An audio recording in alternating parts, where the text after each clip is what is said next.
여러분, 우리가 이 복잡한 디지털 세상을 살아가는데 꼭 필요한 지혜가 사실은 100년도 더 된 거의 잊혀진 전쟁 속에 숨어 있다고 하면 어떠실 것 같나요? 네, 오늘 바로 그 얘기를 한번 해보려고 합니다. 자, 여기 질문이 하나 있습니다. 총 한 발 쏘지 않고 전쟁에서 이기는 방법은 뭘까요? 이게 바로 오늘 우리가 파헤쳐 볼 이야기의 핵심 질문입니다. 그리고 그 답은 맞아요. 우리가 생각하는 것보다 훨씬 더 오래된 역사 속에 그 힌트가 숨어 있습니다.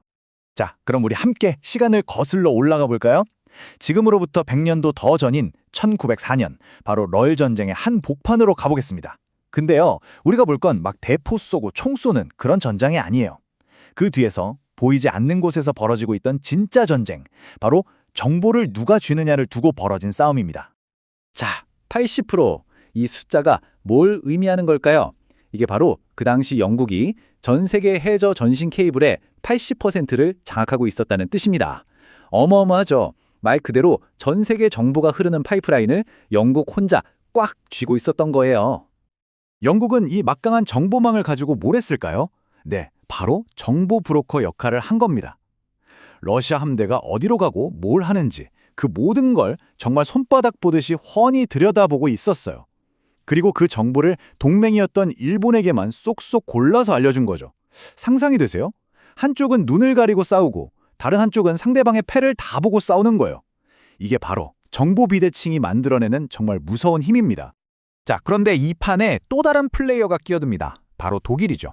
당시 독일 황제였던 빌헬름 2세가 자기 사촌인 러시아의 니콜라이 2세한테 계속 바람을 넣는 거예요. 자네의 사명은 저 동쪽의 황색 위협으로부터 우리 기독교 세계를 지키는 거야 라면서요. 아주 감성적으로 듣기 좋게 말이죠. 하지만 독일의 속내는 완전히 딴 데 있었습니다. 그 유명한 성동격서 전략 들어보셨죠? 동쪽에서 시끄럽게 해놓고 실제로는 서쪽을 치는 거예요.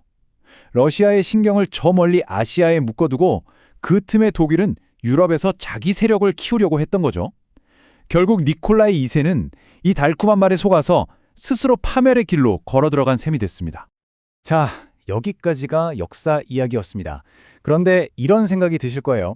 아니, 그래서 이 100년도 더 된 전쟁 이야기가 지금 나랑 무슨 상관인데? 라고요. 지금부터가 진짜 중요한데요. 이 오래된 이야기가 오늘날 우리가 매일 겪는 디지털 세상과 정말 소름 돋게 닮아 있다는 걸 보여드릴 때요. 첫 번째 평행이론, 바로 정보가 흐르는 길입니다. 100년 전에는 바다 밑에 깔린 케이블이 보이지 않는 정보의 고속도로였잖아요. 그럼 지금은 뭘까요? 맞습니다. 바로 우리 손에 들린 스마트폰 속 소셜미디어 알고리즘이에요. 우리가 뭘 볼지, 뭘 믿을지, 심지어 뭘 느낄지까지 조종하는 보이지 않는 손이나 마찬가지죠. 그리고 이건 정말 중요한 개념인데요. 당시 일본은 자기 나라를 지키려면 꼭 확보해야 하는 외부 영역, 이걸 이익선이라고 불렀거든요. 그게 바로 한반도였죠. 자, 이걸 지금 우리한테 적용해 볼까요? 우리에게도 이런 주권선이 있습니다. 그게 뭘까요? 바로 내 건강정보, 내 금융 데이터, 내가 인터넷에서 뭘 하는지에 대한 기록, 이런 것들이에요. 이 선이 무너지면 내 디지털 세상의 주권이 그냥 넘어가는 겁니다. 그때 대한제국은 어땠을까요? 우리는 중립이다 라고 선포했지만 강대국들은 그냥 무시해버렸죠. 여기서 우리가 배워야 할 교훈이 정말 뼈아픕니다. 정보전쟁의 세계에서 나는 그냥 가만히 있을래 중립이야 라고 말하는 건요, 나를 지켜주는 방패가 아니에요. 오히려 여기가 주인 없는 땅이니 먼저 차지하세요 라고 광고하는 꼴이 되는 겁니다. 가장 쉬운 먹잇감이 되는 거죠. 아, 그럼 어떡하라는 걸까요? 이렇게 당하고만 있어야 할까요?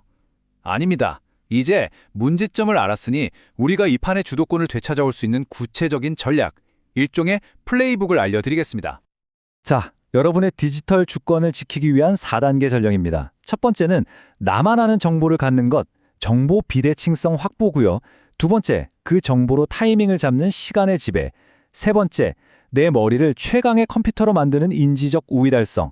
그리고 마지막, 네 번째, 남의 이야기에 휘둘리지 않는 나만의 스토리를 만드는 서사적 주권 구축입니다. 자, 그럼 하나씩 한번 뜯어볼까요?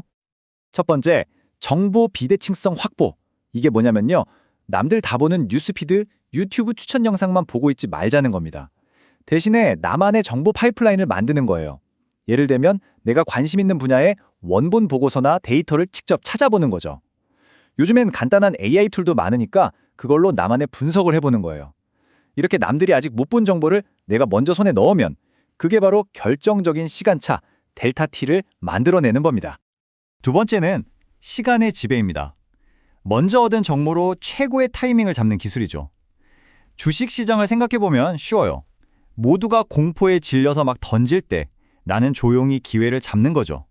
반대로 모두가 가즈아를 외칠 때 나는 한 발 뒤로 빠져서 지켜보는 거예요. 이게 바로 전략적 인내입니다. 핵심은 정보의 파도에 휩쓸려 다니는 게 아니라 그 파도를 이용해서 시간을 내 편으로 만드는 겁니다. 세 번째, 인지적 우위를 달성하는 겁니다.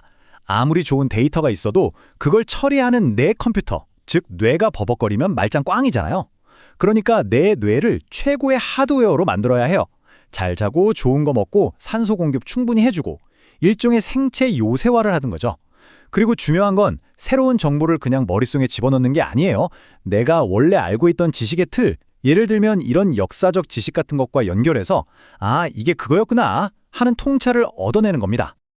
그리고 마지막 네 번째, 서사적 주권을 구축하는 겁니다.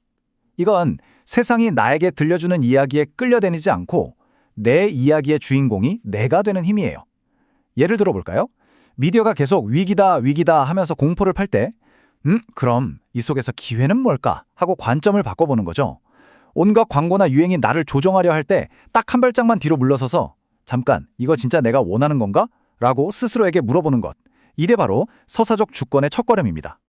자, 오늘 이야기한 이 모든 전략을 딱 하나의 공식으로 정리해 볼게요. 여러분의 정보 주권은 바로 이겁니다.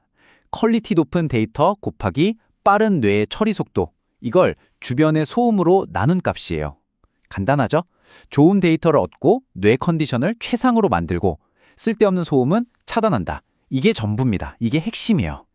결국 선택은 여러분의 몫입니다. 여러분은 여러분 인생이라는 함대를 이끄는 제독이니까요. 과연 100년 전의 그 러시아 함대처럼 눈이 가려진 채 정보의 바다를 표류하시겠습니까? 아니면 정보의 흐름, 그 조류를 스스로 통제하면서 나만의 항로를 개척해 나가시겠습니까?